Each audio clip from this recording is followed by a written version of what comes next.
with this all this sort of stuff, the big picture, and then what can be done in the meantime to get to a better set of conditions for people. Portugal's aging and declining population. Then population aging in Portugal will worsen by 2060, particularly in the islands of Madeira, the Açores, and the north, where there will be, and these are great places to live, incidentally, where there will be more than 400 elderly people for every 100 young people in 2000, in 2100, in 2100.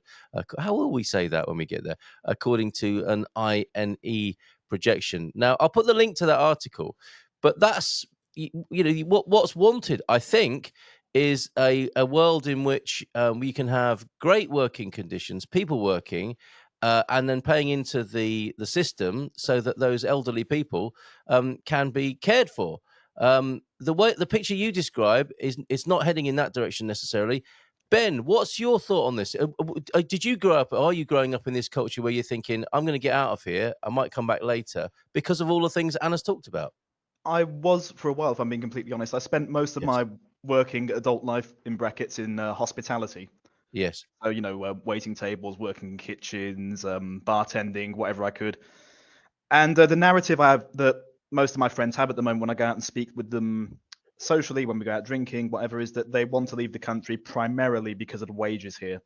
It's difficult to find a job that pays you more than 870 a month, which isn't really a livable wage at all. That's the minimum wage. That's why you've picked that Yeah, particular figure, right? exactly. It's the minimum Yeah. wage. And sort of why do the same amount of work? So, for instance, take hospitality. I could be working a bar here in Portugal, getting 870 a month or getting 900 a month at the most. Why would I work here when I could go to Germany and earn almost twice as much? Of course, you pay higher taxes as well, but after doing all the math, it works out you have a bit more money in your pocket at the end of the month. Yes. Yeah. Yeah. So, how do you think then? How can this be changed? Because another part of this, and a great irony here what isn't going to go unnoticed by us. We've moved here, us older ones, and fans of Portugal, for the enviable lifestyle and love being here. And you would think, well, isn't that a great environment for the young people of Portugal to enter the job market and raise their families? But no, it's not.